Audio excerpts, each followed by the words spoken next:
Hello বন্ধুরা, তোমরা যারা পিগমেন্টেশনের সমস্যায় ভুগছো বা মেচেতা তারা কিন্তু এই রেমেডিটা ফলো করতে পারো। তোমরা হয়তো ভাবছো আমি মুখে কী লাগিয়ে বসে আছি। তো এটা হলো পাপায়া, আটা, হানি অ্যান্ড রোজ ওয়াটার। এই চারটেকে একসাথে মিশিয়ে তোমরা একটা পেস্ট বানাবে।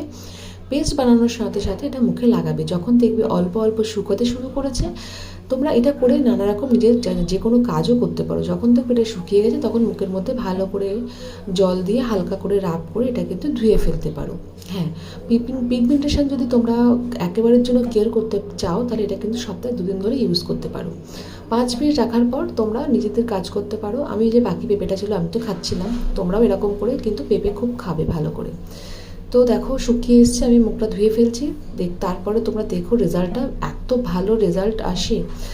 ভালো লাগলে এটা শেয়ার করে দাও, আর দেখো আমাকে কেমন লাগছে কমেন্টে জানাও কতটা আমার মুখটা ক্লিন হলো। Thank you.